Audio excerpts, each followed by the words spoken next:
Beneath the tattered tent of a forgotten circus, strange lights flicker and laughter echoes where no one should be. Rumors speak of a faceless clown who appears at night, scaring off anyone who dares to enter.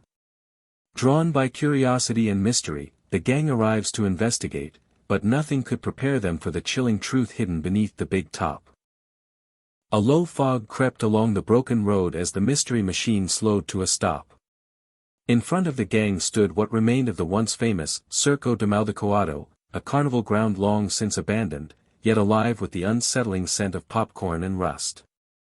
The massive striped tent stood in silence, its canvas torn and swaying in the wind, whispering secrets to the night. "This place gives me the creeps," Shaggy muttered, peering through the cracked windshield. "Why do haunted places always smell like old peanuts?" Fred stepped out first, flashlight in hand. According to reports, locals have seen a clown, faceless, roaming these grounds after dark. No one's made it past the tent's entrance. Velma adjusted her glasses, flipping through a stack of aged newspaper clippings. The last circus performance here was 30 years ago. After that, the troupe vanished overnight. No official explanation. Just, gone. Scooby whimpered and clung to Shaggy's leg. "Rua, no faceless clowns for me." The gang approached the faded sign that hung over the entrance, "One last show."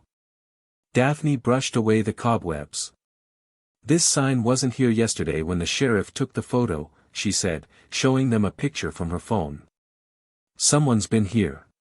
Inside the big top, the air was heavier. The silence wasn't empty, it was waiting. Dust floated like tiny ghosts above the center ring, where a single spotlight flickered to life without warning. It illuminated a cracked wooden platform. The sound of faint calliope music began to play, sour and distorted, echoing off the rafters. Fred gestured for everyone to stay close. "Velma, check out those posters. Daphne, help me with the equipment. Shaggy, Scooby," he paused. The two had vanished. They were right here. Daphne exclaimed. From somewhere in the dark, Shaggy's voice echoed, guys. We found the snack stand. And something found us." Velma squinted at a wall covered in aged circus posters. Each depicted the same smiling clown, but one caught her attention. It was different, no face, just a white blur where the features should have been. "This isn't ink," she murmured, running her finger over it.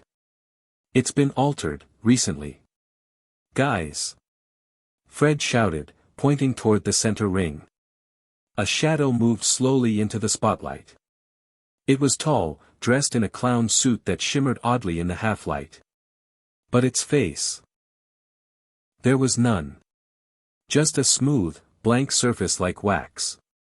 Scooby yelped and leapt into Shaggy's arms. "Ruro! Not funny, clown." The faceless figure tilted its head, raised an arm, and pointed toward the rafters. A massive crash echoed above them, and suddenly, sandbags fell from the ceiling. Fred tackled Velma out of the way just in time. The lights flickered out. When they came back on, the figure was gone. Fred stood, brushing off his jacket. "Everyone okay?" Daphne nodded, looking shaken. "Yeah, but that was no projection. That thing was real." Shaggy, teeth chattering, nodded quickly. "I vote we solve this mystery from somewhere way less creepy." Velma knelt beside the fallen sandbags.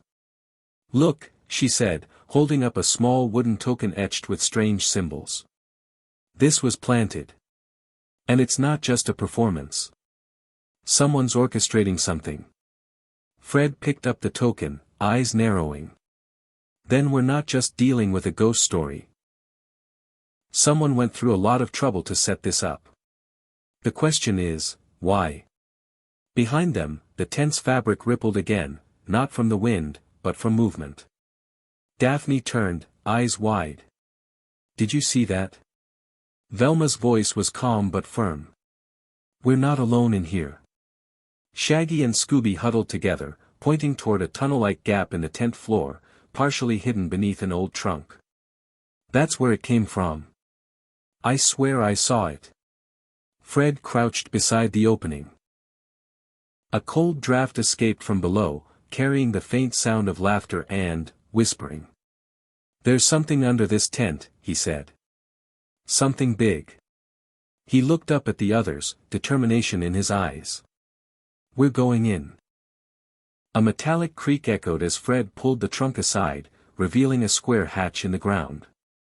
The faint tune of the warped calliope music spilled upward, chilling the group's nerves like cold breath on the back of the neck. Scooby flattened himself against Shaggy's legs, tail trembling. Velma shined her flashlight into the hole.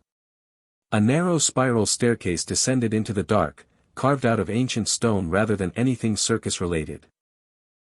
"This doesn't belong under a carnival," she muttered. "This is way older." Daphne took a cautious step forward, peering into the blackness. "Who builds a circus on top of something like this?" Fred answered without looking back, already leading the descent. "Someone with secrets to hide." As the gang moved carefully into the tunnel, the air grew colder. The walls were lined with strange symbols etched in chalk, swirls, eyes, and jagged marks that seemed to pulse under the dim light. Scooby whimpered every time they passed one. "This is like some kind of crypt," Velma whispered. "But there are traces of recent activity. Footprints. Scratches. Even wax drips," Shaggy's voice cracked. "Wax? Like candle wax? Or like, say, creepy clown creature wax?" Velma frowned, kneeling beside one of the stains. "This isn't from a candle. It's synthetic. Like it melted off a mannequin or, like those living wax things that chased us." Shaggy yelped. Daphne touched the wall, finding a faint seam. "There's a door here. Hidden." Fred pushed against it and the stone gave way, groaning as it opened into a cavernous underground chamber. Inside, wax figures stood silently, acrobats frozen mid-flip, animals with blank eyes, and a ringmaster in a tattered coat, but none had faces. They were all smooth, featureless, eerie copies of something once human. "This is some kind of storage," Velma said slowly. "Or, a workshop." Daphne stepped cautiously between the wax statues. These were made for something. A show. A ritual. Suddenly, a loud click echoed. Fred spun around. Scooby had bumped a lever protruding from the wall. "Ruro," Scooby whimpered. The floor rumbled. Panels shifted. The wax figures began to move. One by one, they turned their heads toward the gang, slow, lifeless movements like puppets being guided by invisible strings. "Run!" Fred shouted. The group bolted, dodging the slow but relentless wax creatures. One blocked the exit. Daphne rolled beneath it, pulling Velma along as Fred pushed a fallen drum cart in its path. Shaggy and Scooby shrieked, diving under a workbench as waxy limbs reached out. They barely made it through the tunnel door, slamming it shut behind them. The creatures scratched and thudded against it from the other side. Panting, the gang gathered in a narrower corridor beyond. I am officially done," Shaggy gasped. "First the faceless clown, now this. Wax zombies." Velma stared ahead, adjusting her glasses. "There's something larger at work here. These tunnels weren't just storage, they were built for movement. Disguise. Escape.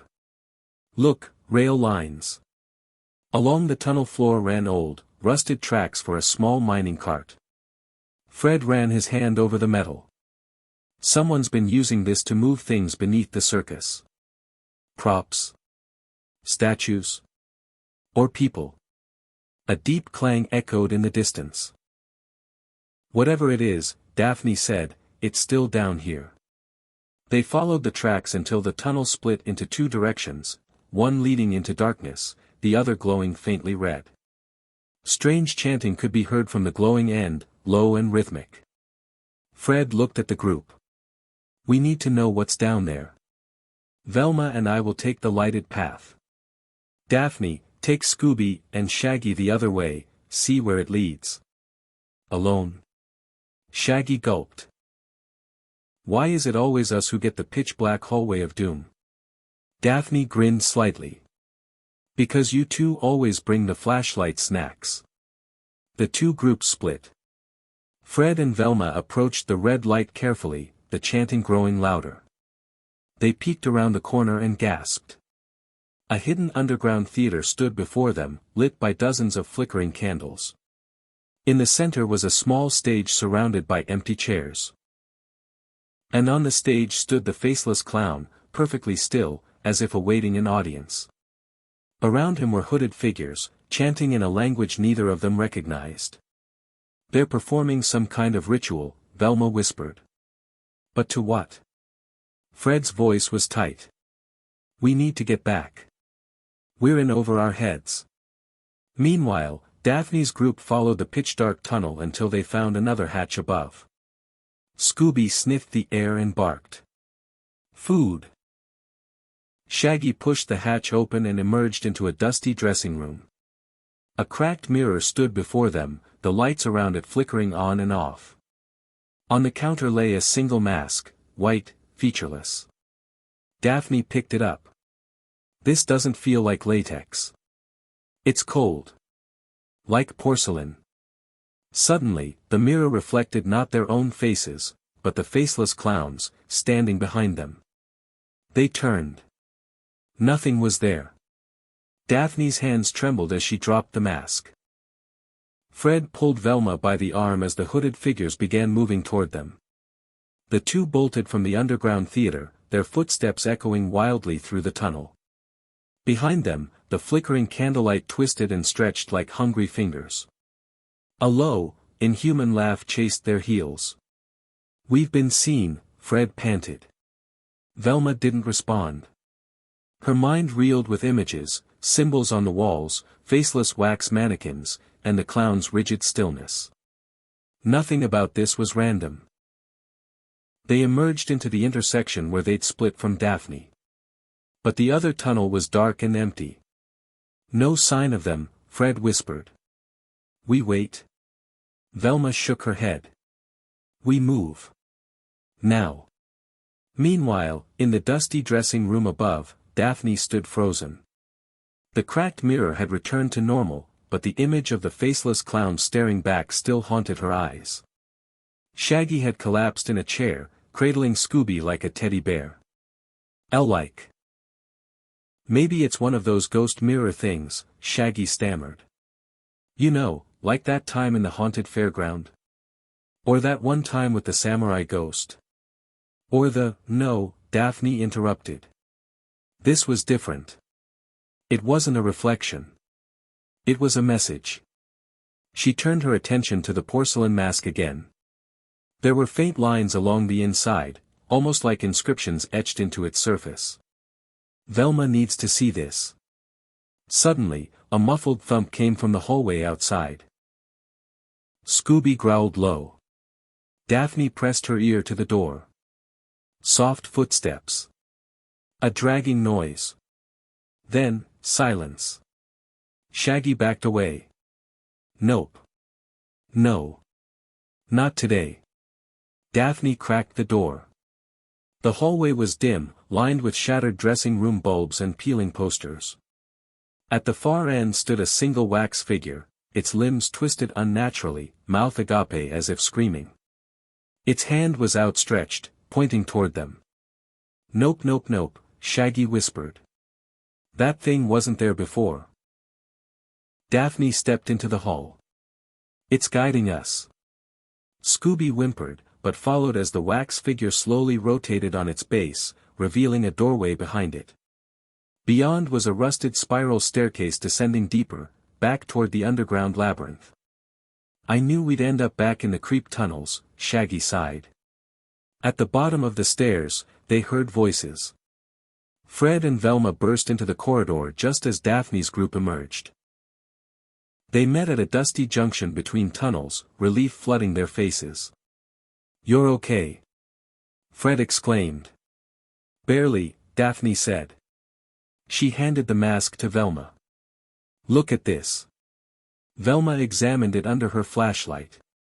The inscriptions were small but unmistakable, the same symbols found in the chalk etchings below. These are alchemical, she murmured. Old, obscure, but definitely linked to transformation. Someone isn't just performing with these masks, they're channeling something. Fred furrowed his brow. You're saying this clown is more than just a costume? Maybe more than human. A loud rumble shook the walls. A nearby tunnel collapsed behind them, blocking the escape path. Velma looked up, eyes wide. They're hurting us. Toward what? Daphne asked. Scooby answered with a low growl, pointing with his paw. Another wax figure stood at the tunnel's end, this one dressed in a tattered magician's cape, holding a cane made of bone. Its mouth was open, and from it came a recording, a warped voice repeating, "Come to the show. The curtain lifts tonight." Fred gritted his teeth. We need answers. No more running. They followed the figure through a final door, one that led to the heart of the abandoned circus, the center ring. Inside the main tent, the circus had reawakened. The bleachers were lined with wax audience members, all facing a central platform under a flickering spotlight. The tent flaps rustled unnaturally, even though no wind blew. Hanging above, banners twisted and coiled like snakes. A grand organ stood at the far end, playing itself. And on the platform, center stage, stood the faceless clown. This time, it moved. Its head tilted. One hand reached up, as if beckoning them closer. Then, without warning, the wax audience began clapping. Don't move, Velma whispered. It's performing. The clown pulled a long ribbon from its sleeve, dancing in slow circles. But the ribbon was stained with something dark. Blood? Ink? None of them could tell. Suddenly, the spotlight cut out. The tent went dark. Then a voice boomed, not the clown's, but something ancient, deep, and theatrical. Ladies and gentlemen, tonight, the mask becomes the face. The ground beneath them opened. A trapdoor swallowed the gang into a hidden chamber. They landed roughly in a chamber of mirrors, each one reflecting distorted, faceless versions of themselves. Shaggy screamed. Okay, this is the opposite of Funhouse. Daphne approached one mirror and touched it, her reflection didn't follow. Instead, it turned and walked away. This place isn't reflecting us, she whispered. It's watching us. Velma traced a symbol carved into one mirror's edge. This chamber, it's a nexus. Whoever's controlling this show is using these mirrors to observe and manipulate. Fred turned sharply. Then someone is behind this. Someone real.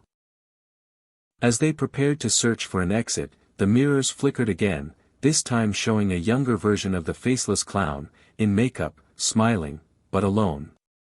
The voice returned, face or no face, the show must go on. Dust clung to every inch of the hidden archive room, where the gang had finally escaped after hours trapped in the mirror chamber. Fred wiped his flashlight against his shirt, casting a dim beam over rows of water-damaged circus trunks, crates filled with old costumes, and rusted filing cabinets labeled with fading ink, performers, injuries, cancelled shows. Velma moved fast, her fingers trembling with a mix of excitement and dread. The face we saw in the mirror. I've been digging through my memory. He was known as Laszlo the Laughing Illusionist, a magician who vanished decades ago during a live performance. Daphne leaned over her shoulder. Vanished? Velma nodded. Literally. He was famous for a disappearing act that never ended. One night, he stepped into a smoke box and never came back out. His assistant ran screaming. The crowd thought it was a trick, until he never returned. They shut the circus down a week later. Fred crossed his arms. And now he's back, without a face. Something must have gone wrong, Velma said. I think he got trapped in his illusion. And now, he's trying to finish the show he never got to complete. Suddenly, Scooby let out a yelp, pawing at a box in the corner. Inside was a tattered leather journal. On the first page, scrawled in looping script, Laszlo's Book of Wonders. Shaggy leaned over. Why is it always a creepy diary? Why never, like, a pizza menu? Velma flipped through pages of sketches. Stage diagrams, mirror placements, coded spells and transformation runes. But then, on the last page, something darker, a drawing of a faceless mask, cracked down the center. Below it, only the audience can give me back my face. Daphne looked up. Audience? Fred caught on. The wax figures. Velma nodded grimly. He made them, to watch. He's trying to rebuild the final act, and he needs us to finish it. A loud creak echoed through the ceiling. Above them, the circus organ began to play again, off-key, mechanical, desperate. Then came a new sound. Voices. Real, human voices. The gang raced up the stairs to find that the tent was no longer empty. Around the ring, rows of people sat silently in the bleachers, wide-eyed, unmoving. Wait. I know some of them, Daphne whispered, scanning the crowd. That's the missing couple from the news, and that man was on the flyer outside, listed as a lost vendor. They're hypnotized, Velma muttered. Brought in as a new audience. Laszlo's recreating the night he vanished.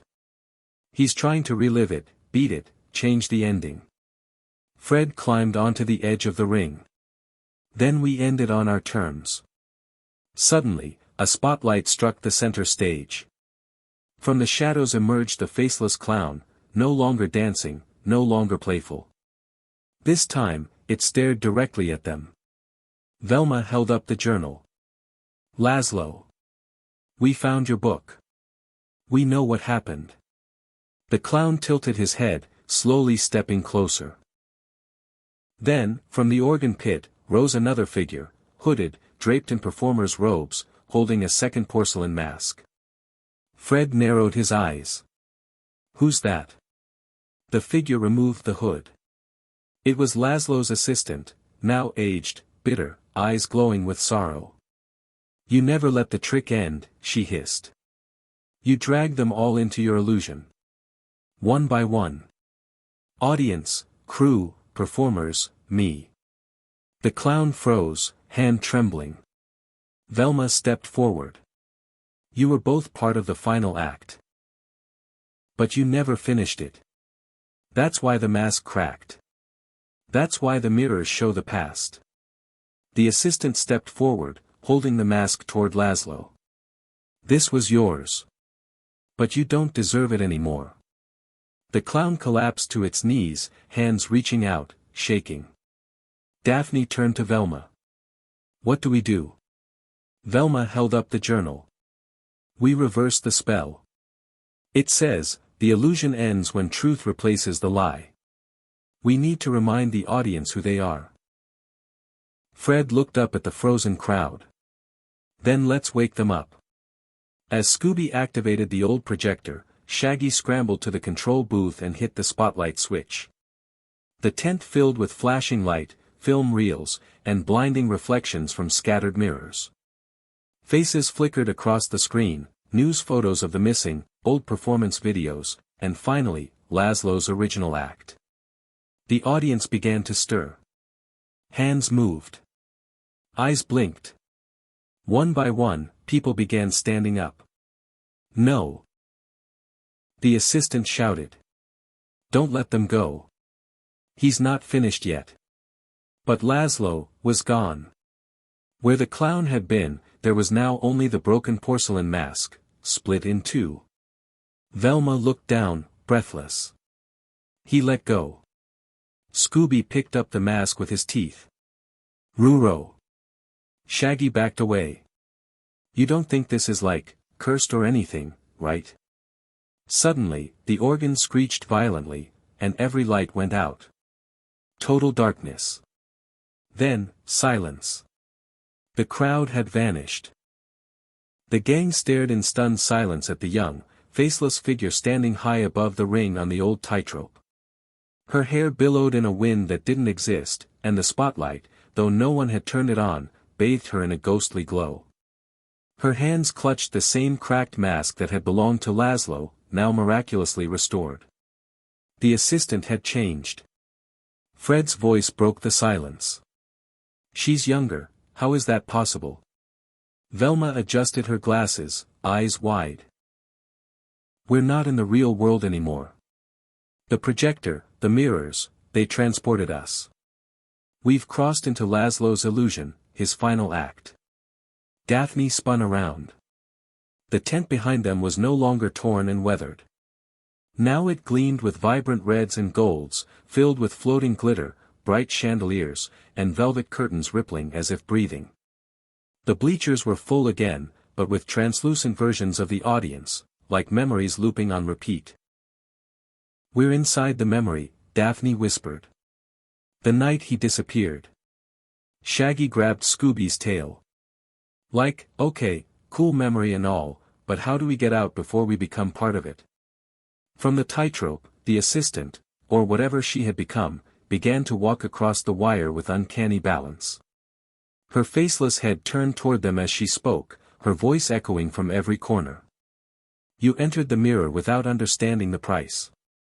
You unmasked him, but that doesn't end the trick. It just resets it." Velma stepped forward, flipping through Laszlo's journal. "This is a loop.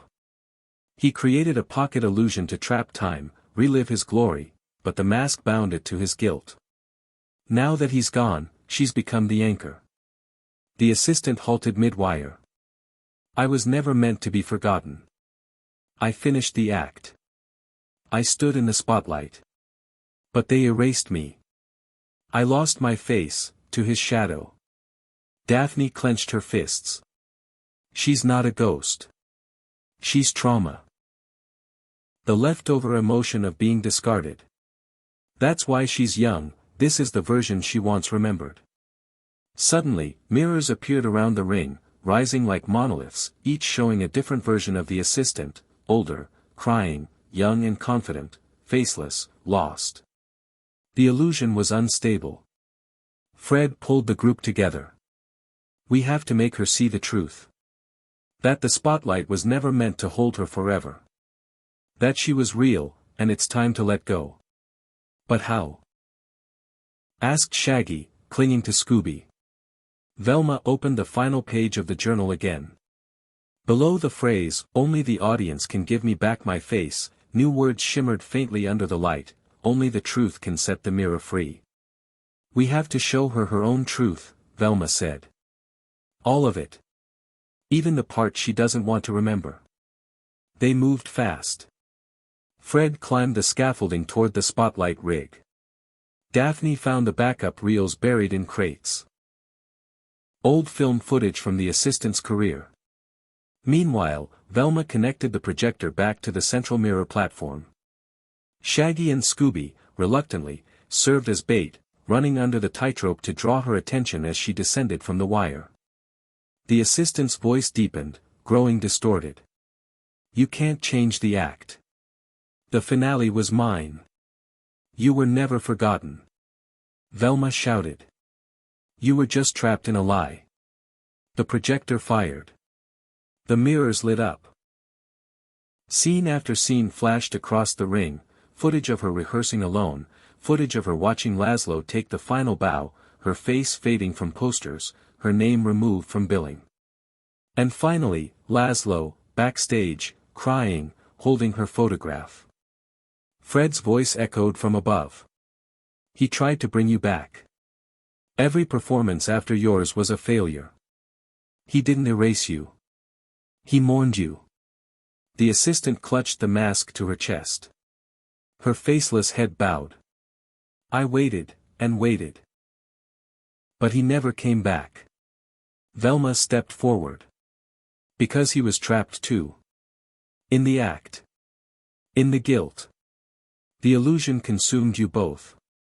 The mask in the assistant's hand cracked again, this time, from top to bottom. Daphne reached out. You can end it now. Give yourself peace. The assistant looked toward the crowd of mirrored illusions. Slowly, she placed the mask on her face. The mirrors exploded in blinding light. A wind howled through the tent as the illusion began to collapse. The chandeliers shattered into shards of memory. Velvet curtains dissolved into smoke. The crowd faded into glowing sparks. The gang ducked for cover as the world unraveled around them. Then, silence. They awoke in the archive room. Dusty, cold, real. The circus tent was gone. All that remained was Laszlo's cracked journal, and a mask, resting gently atop it. Shaggy stood up shakily. Okay. I've had enough of magic mirrors and faceless nightmares for one lifetime. Ruha. Scooby nodded. Fred looked around. Is everyone okay? Daphne brushed dust from her hair. Barely. But we made it back. Velma picked up the mask. It's just porcelain now. The illusion is over. But then she turned the journal's final page. A new note had appeared. In fresh ink. One final act remains. Will the spotlight find you next? They froze. From somewhere in the distance. A faint circus tune began to play. The air turned electric as the gang approached the outskirts of town. Where there had once been only an empty lot now stood the crimson-striped tent, reborn. The moonlight cast a silver sheen on the canvas, and the same faded posters flapped in a wind no one could feel. But one thing had changed, the faceless assistant's image now appeared alongside Laszlo's on the main banner. Her porcelain mask, whole again, smiled unnervingly. Fred parked the mystery machine just beyond the ring of abandoned trailers. This has to be the last illusion. We end this now. Daphne checked her camera gear. We need to record everything this time. If the truth is what breaks the spell, we document it. Velma clutched Laszlo's journal. There's no record of a second act. This wasn't part of his design. Someone, or something, is pushing the illusion beyond its original limits. Or trying to escape it, Fred muttered. As they entered the tent, it was like stepping into a dream painted in memory. The ring sparkled. The seats glowed faintly. The lights were on, but no one else was present. Then, from the center spotlight, the assistant appeared. No longer a ghostly presence, she looked almost real, solid, eyes shimmering beneath the translucent mask. In her hand, she held a cane made of mirrors. Behind her, Laszlo's reflection stood frozen in a mirror panel, smiling faintly. You came for the encore, she said softly. Scooby growled. Ruro, Shaggy clutched Velma's shoulder. I knew we should have gone to that abandoned pizza place instead. Fred stepped forward. We saw what happened. We saw how he mourned you. How he tried to bring you back. The assistant tilted her head. But you still didn't understand. I didn't want to come back. I wanted the world to remember that I wasn't supposed to be forgotten. So I kept the act alive. Velma opened the journal to the final entry. You anchored yourself to the illusion, but it's become a prison. If you continue, you'll vanish completely. The mask will consume what's left. I know, the assistant whispered. She raised her cane. The tent began to shake.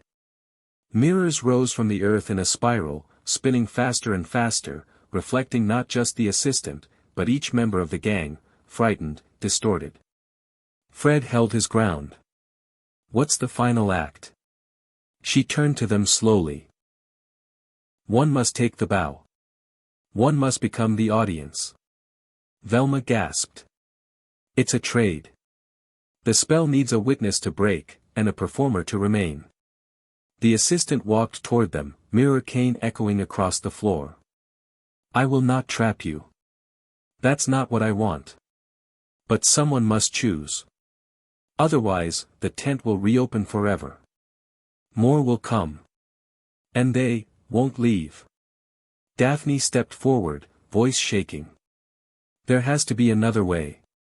The assistant offered a sad smile. There never was. Only the truth.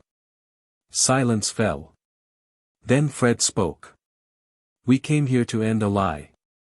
And if that means someone has to stay so others can move on, don't you dare, Velma said, tears brimming.